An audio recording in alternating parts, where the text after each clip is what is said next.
मित्रांनो, इमारत व इतर बांधकाम कामगार क्षेत्रातील काम करणाऱ्या कामगारांना महाराष्ट्र इमारत व इतर बांधकाम कामगार कल्याणकारी मंडळाकडे नोंदणी नूतनीकरण करण्याकरिता भरावयाची नोंदणी फी याच्याबद्दलचा महत्त्वपूर्ण जी आर मित्रांनो 13 ऑगस्ट 2025 रोजी निर्गमित करण्यात आलेला आहे. तुम्ही इथे पाहू शकताय. तर आता तुम्हाला महाराष्ट्र बांधकाम कामगार कल्याणकारी मंडळामार्फत रजिस्ट्रेशन करण्यासाठी पहिलं किती रुपये फी भरावी लागत होती आणि आता ती फी खरंच माफ करण्यात आलेली आहे का ते डायरेक्टली आपण जी आरमध्ये पाहूयात. तर हा जी आर तुम्ही पाहू शकताय.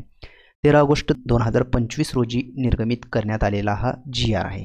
तर आता आपण थोडंसं खाली येऊन डायरेक्टली प्रस्तावना पाहूयात. प्रस्तावना पाहत असताना तुम्ही इथे पाहू शकताय. सन 2020 पासून बांधकाम कामगाराची नोंदणी नूतनीकरण व लाभ वाटप ऑनलाईन पद्धतीने मंडळाच्या अधिकृत संकेतस्थळावरती केली जात आहे. उक्त अधिनियमातील तरतुदीनुसार यापूर्वी इमारत व इतर बांधकाम क्षेत्रात काम करणाऱ्या कामगारांची नोंदणी मंडळाकडे करण्यासाठी नोंदणी शुल्क म्हणजेच नोंदणीसाठी 25 रुपये इतका निर्धारित करण्यात आला होता किंवा 2020 रोजी.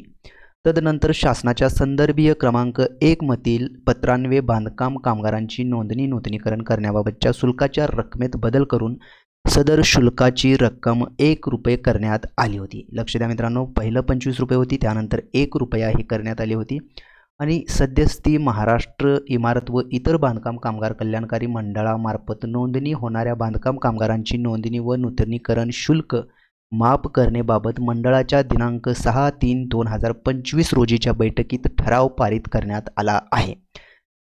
त्यास अनुसरून महाराष्ट्र इमारत व इतर बांधकाम कामगार कल्याणकारी मंडळाकडे नोंदणी होणाऱ्या बांधकाम कामगारांची नोंदणी व नूतनीकरण म्हणजेच रिन्युअल, ज्याला आपण रिन्युअल म्हणतो, त्याचा शुल्क रजिस्ट्रेशन आणि रिन्युअलचा शुल्क हा माफ करण्याबाबतचा प्रस्ताव मंडळाने संदर्भीय 3 पत्रान्वये शासनाच्या मान्यतेवर सादर केला आहे. त्यास अनुसरून महाराष्ट्र इमारत व इतर बांधकाम कामगार कल्याणकारी मंडळाकडे नोंदणी होणाऱ्या बांधकाम कामगारांची नोंदणी व नूतनीकरण शुल्क माफ करण्याबाबत मंडळाने शासनास सादर केलेल्या प्रस्तावास मान्यता देण्याबाबतचा हा शासन निर्णय म्हणजेच शासन निर्णय आता तुम्ही डीपमध्ये इथे पाहू शकताय. तर इथे तुम्ही शासन निर्णय पाहत असताना इमारत व इतर बांधकाम कामगार रोजगार विनिमय व सेवा शर्ती अधिनियम 1996 मधील कलम 12(3) व कलम 62(2)G मधील नमूद तरतुदीनुसार इमारत व इतर बांधकाम कामगार क्षेत्रातील काम करणाऱ्या कामगारांना महाराष्ट्र इमारत व इतर बांधकाम कामगार कल्याणकारी मंडळाकडे नोंदणी, ज्याला आपण रजिस्ट्रेशन म्हणतो, नूतनीकरण, ज्याला आपण रिन्युअल म्हणतो, यासाठी भरावयाची नोंदणी शुल्क निशुल्क करण्यास या शासन निर्णयान्वये मान्यता देण्यात येत आहे. म्हणजेच हा जो शासन निर्णय जो निर्गमित करण्यात आलेला आहे यामध्ये क्लिअरली सांगण्यात आलेलं आहे की तुम्हाला आता बांधकाम कामगारमार्फत जर रजिस्ट्रेशन करायचं असेल किंवा रिन्युअल करायचं असेल तर तुम्हाला 1ही रुपया भरायचा नाही आहे. तुम्ही ते फ्रीमध्ये करू शकता. याची नोंद घ्यायची आहे. तर मित्रांनो, अशाच प्रकारचे नवनवीन व्हिडिओ आपल्या चॅनलवरती अपलोड केले जातात. त्यामुळे तुम्ही जर का आपल्या चॅनलवरती नवीन असाल तर सर्वात पहिला आपल्या चॅनलला सबस्क्राईब करून बेल आयकॉन दाबायला विसरू नका.